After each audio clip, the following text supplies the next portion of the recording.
Sir आप सभी का एक बार फिर से स्वागत है ईएनसी स्टडी में।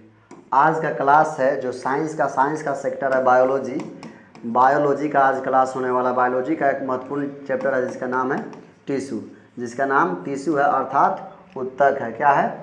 ऊतक है, उसी के बारे में जानकारी है। तो हर एक चीज़ को डिटेलिंग में पढ़ने का ज़रूरी है। तो इसके लिए क्या है, आप शुरू से अंत तक इस वीडियो के साथ बने रहिए, क्लास के साथ बने रहिए। अंत तक हम लोग देखेंगे कि कोशिका के बाद जो है ऊतक हमारा समाप्त हो जाएगा। तो बिना देर किए हुए क्लास को आगे की तरफ शुरू करते हैं। जो जीव विज्ञान का अध्याय चैप्टर नंबर 6 है जिसका नाम ऊतक है, उसी पे हम लोग शुरू कर रहे हैं।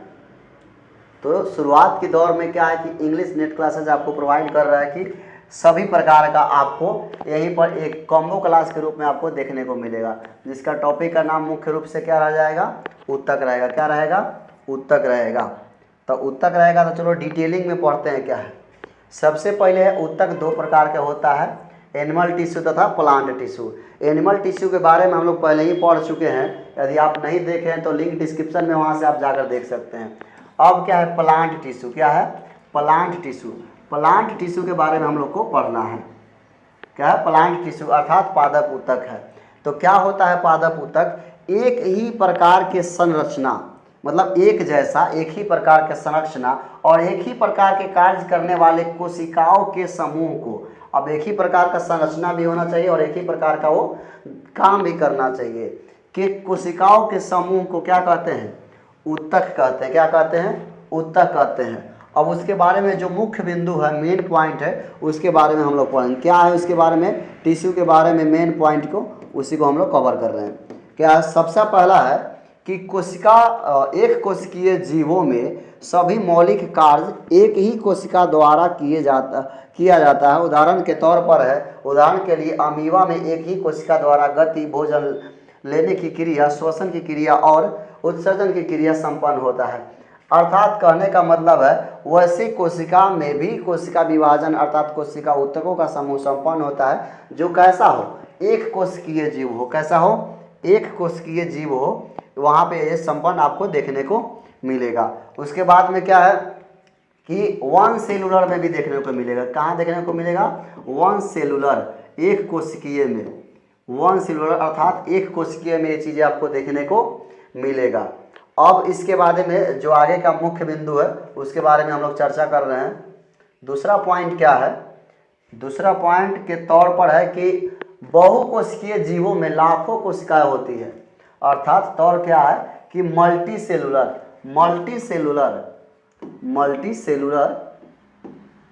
अर्थात मल्टी सेलुलर में क्या होता है? लाखों जीवों में लाखों कोशिकाएं पाया जाता है। बहुत सारा कोशिका इसमें पाया जाता है। उसके बाद क्या है, इनमें से अधिकतर कोशिकाएं बहुत ही कार्य को संपन्न रखने में सक्षम होता है। मतलब क्या? अधिकतर कोशिकाएं कुछ ही कार्य को संपन्न करने में सक्षम होता है। मतलब कि कुछ ऐसे कोशिका है जो कार्य को करने में सक्षम होता है। इन जीवों में भिन्न भिन्न कार्य को करने के लिए भिन्न कोशिका का समूह होता है। बहुकोशिकीय में हर एक काम के लिए अलग अलग प्रकार की कोशिकाएं का समूह पहले से रहता है। और उसके बाद क्या है? बहुकोशिकीय जीव में श्रम विभाजन होता है। क्या होता है? श्रम विभाजन। ये केवल बहुकोशिकीय में होता है। कहाँ होता है? मल्टी सेलुलर में होता है। यह केवल मल्टी सेलुलर में होता है। उसके बाद क्या कह रहा है कि शरीर के अंदर ऐसी कोशिकाएं जो एक तरह के कार्य को करने में दक्ष होती है। क्या होता है? ऐसा कोशिका होता है जो एक तरह के कार्य को करने में क्या रहता है? दक्ष होती है। वह सदैव एक समूह में होती है। मतलब एक प्रकार की कोशिका एक ही समूह में रहेगा तो एक विभिन्न प्रकार से नहीं, एक बेहतर प्रकार से एक ऊतक का निर्माण होगा जो किसी स्पेसिफिक काम के लिए जाना जाएगा। उसके बाद क्या है? अगला टॉपिक है कि एक ही संरचना वाले कोशिकाओं का वह समूह, मतलब एक ही प्रकार का संरचना होना चाहिए, एक ही वह समूह जो शरीर के किसी निश्चित स्थान को विशिष्ट कार्य करते हैं, ऊतक कहलाते हैं। मतलब क्या? एक ही प्रकार की संरचना होना चाहिए और शरीर का निश्चित स्थान होना चाहिए जो विशिष्ट रूप से कार्य करता है, ऊतक कहलाता है।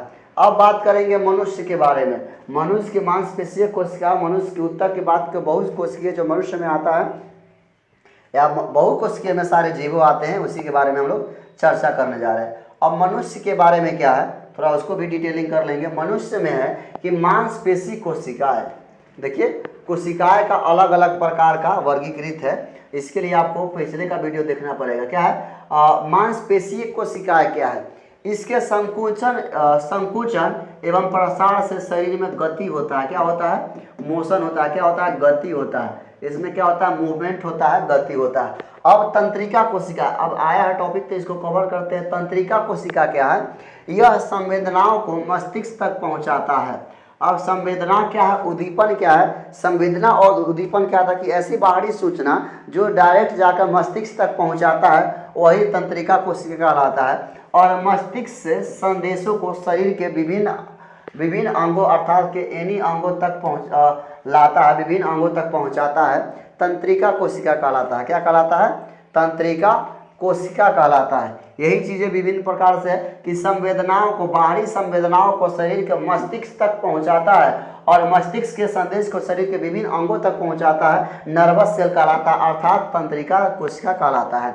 अब है रक्त कोशिका क्या है, ब्लड सेल क्या है, यह ऑक्सीजन, भोजन, हार्मोन तथा अपशिष्ट पदार्थों का वहन करता है। अपशिष्ट पदार्थों का वहन करता है। क्या है, अपशिष्ट पदार्थों का वहन करता है। और रक्त के माध्यम से, ब्लड के माध्यम से ऑक्सीजन, भोजन तथा हार्मोन एवं अपशिष्ट पदार्थों का क्या करता है, वहन करता है। क्या कहलाता है, ब्लड सेल कहलाता है। क्या कहलाता है, ब्लड सेल कहलाता है, ब्लड सेल कहलाता है। अब देखेंगे इन प्लांट क्या है, इन प्लांट। यदि आपको ये नोट करना है तो इसका पीडीएफ लिंक डिस्क्रिप्शन में, वहाँ से आप जा करके प्राप्त कर सकते हैं, व्हाट्सएप पे मैसेज कर सकते हैं, वहाँ से आपको ये मिल जाएगा पीडीएफ। पूरे बेहतरीन तरीका से पीडीएफ है जो आपको प्रोवाइड करा दिया जाएगा। अब देखें अब प्लांट के बारे में क्या है, अब प्लांट के बारे में केवल अब प्लांट के बारे में हम लोग पढ़ेंगे। प्लांट के बारे में जितने भी ऊतक है, वो ऊतक का एक अलग वर्गीकरण तरीका से, सब ऊतक का अपना अपना कार्य है। इससे पहले का हम लोग प्लांट टिश्यू में बता चुके हैं कि क्या आखिरकार कार्य है पौधों में। देखिए अब क्या होता है, संवहन ऊतक भोजन एवं जल का चालन करते हैं। पौधे में एक भाग से दूसरे भाग तक करते हैं, मतलब एक भाग से दूसरे भाग तक लेके जाता है संवहन ऊतक। क्या है, किसके बारे में, संवहन ऊतक। अब फिर से आता है टॉपिक ऊतक क्या है, टिश्यू क्या। एक ही प्रकार से पहले ही बात बता दिया है, एक ही प्रकार की संरचना और कार्य करने वाले कोशिकाओं के समूह को क्या कहते हैं, ऊतक बोलते हैं। मतलब जिस प्रकार का कोशिका है, एक ही प्रकार का कोशिका होना चाहिए, तब जाकर क्या बनेगा, एक ही प्रकार का ऊतक का निर्माण होगा। और सबका संरचना एक होना चाहिए, क्या, similar structure and work, STR और वर्क होना चाहिए। सबका क्या होना चाहिए, एक ही प्रकार का सेल होना चाहिए, तब जाके एक ही प्रकार का क्या बनेगा, ऊतक का निर्माण होगा। रही बात 9th का मैथ का हीरोन का सूत्र का जो भी दिया गया, इसके बारे में पहले बता दिया गया है, आप वहां से जाकर देख सकते हैं। 9th का हीरोन का फॉर्मूला जो चैप्टर का हीरोन का फॉर्मूला 12.1 एक्सरसाइज 12.1 और 12.2 को भी कवर किया गया है। फिलहाल देखते हैं ऊतक के बारे में। अब ऊतक का प्रकार में हम लोग देखे हुए थे, ऊतक का प्रकार क्या चीज का, पौधे में ऊतक का प्रकार। तो पहला है एपिकल मेरिस्टम। क्या है, एपिकल मेरिस्टम, शीर्षस्थ विभ्यज्योति ऊतक। क्या है, शीर्षस्थ विभ्यज्योति। अब क्या है एपिकल, जैसे कि कोई पौधा है, पौधा का निर्माण है, तो उस पौधा का जो एक पॉइंट होता है, पत्ते का मान को कोई फुनगी होता है, पीक पॉइंट होता है, उसी को एपिकल बोलते हैं। सबसे शीर्ष मतलब सबसे ऊपरी भाग, पेड़ के सबसे ऊपरी भाग को क्या बोलते हैं, शीर्षस्थ बोलते हैं। एपिकल मेरिस्टम शीर्षस्थ विभ्यज्योति ऊतक पौधे के जड़ एवं तने के वृद्धि वाले भाग में विद्यमान रहता है तथा यह उनकी लंबाई में वृद्धि करता है। क्या करता है, लंबाई में वृद्धि करता है। कि जैसे कि किसी पेड़ का रूट पार्ट और शूट पार्ट, क्या होगा, पौधा का नीचे वाला भाग रूट पार्ट हो गया। क्या हो गया, ये रूट पार्ट हो गया, ये जड़ हो गया। तो ये जड़ का जो यहाँ पीक पॉइंट है, जो जड़ को बढ़ाने में सहायता करता है, उसी को बोलते हैं एपिकल मेरिस्टम। एपिकल मेरिस्टम इसे बोलते हैं, एपिकल मेरिस्टम बोलते हैं। और जो पेड़ के सबसे ऊपरी भाग होता है, पत्ता का जो डाली का होता है, जो जिसको फुनगी के रूप में बोला जाता है, सबसे पीक पॉइंट बोला जाता है, उसको क्या बोलते हैं, उसी को एपिकल मेरिस्टम भी बोलते हैं, जो पेड़ को बढ़ाने में सहायता करता है, पेड़ को बढ़ने में सहायता करता है। अब है पार्श्व विभ्यज्योति ऊतक। पहले ही हम लिखवा चुके हैं, प्रकार है। अब इसके बारे में डिटेलिंग हम लोग पढ़ रहे हैं कि लेटरल मेरिस्टम क्या है। लेटरल मेरिस्टम तने की परिधि या मूल की वृद्धि पार्श्व विभव ज्योतिकीय ऊतक के कारण है। विभव ज्योतिकीय तने की परिधि, परिधि किसको बोलते हैं? जो मोटाई होगा पेड़ का यहाँ से लेकर के गर्त को जो बोलते हैं उसको, उसी को परिधि बोलते हैं। इसी का क्या है? वृद्धि क्या चीज़ का उदाहरण है? पार्श्व विभव ज्योतिकीय ऊतक का है। अब आगे हम लोग देखेंगे पार्श्व के बाद क्या है, जैसे कि अंतःपृष्ठ विभव ज्योतिका क्या है? Intercalary meristem. अब इंटरकैलरी मेरिस्टम क्या है? क्या है? यह पत्तियों के आधार में टहनी के पर्व अर्थात नोड, इंटरनोड का मतलब होता है बीज का गांठ, जिसको पोर बोलते हैं। गांव में क्या बोलते हैं? पोर बोलते हैं, कि दोनों ओर स्थित होता है। क्या रहता है? दोनों ओर स्थित होता है। अब इसको समझिए क्या है कि कोई पौधा है, अब इसका क्या होगा? यहाँ गांठ, कोई ना कोई गांठ होगा, क्या होगा? पोर होगा। मान के चलो बांस का लेते हैं तो यहाँ पर क्या होगा? कोई ना कोई स्टेम होगा। लेकिन इसी क्या है, यही क्या कर रहा शुरू से ही कि आधार या टहनी के क्या है? इंटरनोड पर्व के दोनों के ओर स्थित होते हैं। कहाँ होते हैं? दोनों के स्तर होते हैं, अर्थात इंटरनोड। इन नोड हो गया, क्या हो गया? इन नोड हो गया, और इन दोनों के बीच में क्या है? इंटरनोड हो गया। क्या हो गया? इंटरनोड हो गया। ये क्या हो गया? ये इंटरनोड है। और उसके बाद में क्या है? विभव ज्योतिकीय ऊतक के प्रॉपर्टीज ऑफ मेरिस्टेमेटिक टिश्यू क्या है? प्रॉपर्टीज ऑफ मेरिस्टेमेटिक टिश्यू, विभव ज्योतिकीय ऊतक के गुण के बारे में बताया है। प्रॉपर्टीज ऑफ मेरिस्टेमेटिक टिश्यू क्या है? जो हम अभी बता रहे थे मेरिस्टेमेटिक टिश्यू के बारे में, वही है। इस ऊतक की कोशिका अत्यधिक क्रियाशील, मतलब एक्टिव बहुत ज़्यादा रहता है। क्या रहता है? एक्टिव, ज़्यादातर एक्टिव रहता है। उनके पास बहुत ही अधिक कोशिका द्रव्य, पतली झिल्ली, भित्ति एवं अस्पष्ट केंद्रक होता है। क्या? अस्पष्ट केंद्रक होता है। क्या? अस्पष्ट केंद्रक होता है। उसके बाद क्या है? उसके पास रसधानी नहीं होती है। क्या होता है? किसके पास? विभव ज्योतिकीय ऊतक के पास। प्रॉपर्टीज ऑफ मेरिस्टेमेटिक टिश्यू के पास, इसके बारे में जो गुण है, इसके पास क्या था? वैक्यूल नहीं होता। क्या है? वैक्यूल्स नहीं होता है। पर्याप्त मात्रा में क्या नहीं था? वैक्यूल्स के मात्रा बहुत ही न के बराबर होता है। अब देखेंगे पादप ऊतक का जो भी प्रकार है, हम लोग पहले ही देख चुके हैं। उसके बाद दूसरा हम लोग प्रकार देख रहे हैं, इसी का पूरा डिटेलिंग तरीका से। पादप ऊतक, प्लांट टिश्यू क्या है? प्लांट टिश्यू को जब क्लास शुरू हुआ था उसी समय हो गया था कि प्लांट टिश्यू क्या है। प्लांट टिश्यू अर्थात एनिमल टिश्यू और प्लांट टिश्यू, दो प्रकार है टिश्यू का। प्लांट टिश्यू में दो प्रकार होता है। प्लांट टिश्यू का दो प्रकार होता है, एक विभव ज्योतिकीय ऊतक होता है और दूसरा क्या है? अस्थायी ऊतक होता है। अस्थायी ऊतक अर्थात परमानेंट टिश्यू। क्या है? Permanent tissue, permanent tissue. अब ये क्या है? यह मेरिस्टेमेटिक टिश्यू। क्या है? मेरिस्टेमेटिक टिश्यू है। अब अलग अलग सभी का प्रकार है। प्रकार के रूप में क्या? विभव ज्योतिकीय ऊतक के कितने प्रकार है? विभव ज्योतिकीय ऊतक के 3 प्रकार है। शीर्षस्थ विभव ज्योतिकीय ऊतक अर्थात एपिकल मेरिस्टम।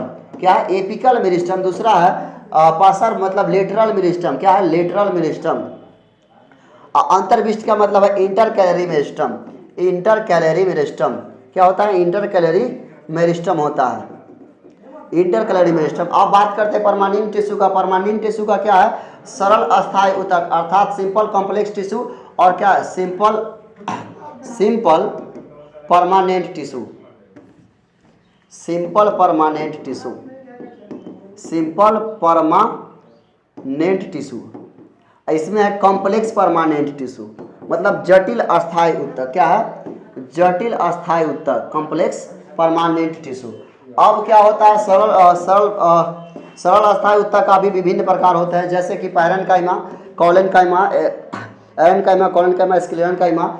ठीक उसी प्रकार से जब मेन मुद्दा की बात आता है तो जटिल अस्थायी ऊतक कार्य करता है। क्या करता है? जटिल अस्थायी ऊतक कार्य करता है। तो जटिल अस्थायी ऊतक के दो प्रकार होते हैं। जटिल अस्थायी ऊतक के दो प्रकार, पहला है जाइलम, जो डायरेक्ट होता है, जल का संवहन करता है। किसका संवहन करता है? जल का। फ्लोएम क्या है? खाद्य पदार्थ का संवहन करता है। किसका संवहन करता है? खाद्य पदार्थ का कहलाता है। जाइलम जैसे ट्रैकिड्स, वाहिका, जाइलम, पैरेन्काइमा, जाइलम फाइबर, ये सब किसका प्रकार है? जाइलम का प्रकार है। किसका है? जाइलम का प्रकार। फ्लोएम का क्या है? जाइलम नलिका, साथी कोशिका, फ्लोएम पैरेन्काइमा, फ्लोएम फाइबर का, ये सभी प्रकार है। तो चलिए आज की क्लास यहीं पे ओवर करते हैं। मिलते हैं नेक्स्ट वीडियो के साथ। तब तक ले जय हिंद, जय भारत।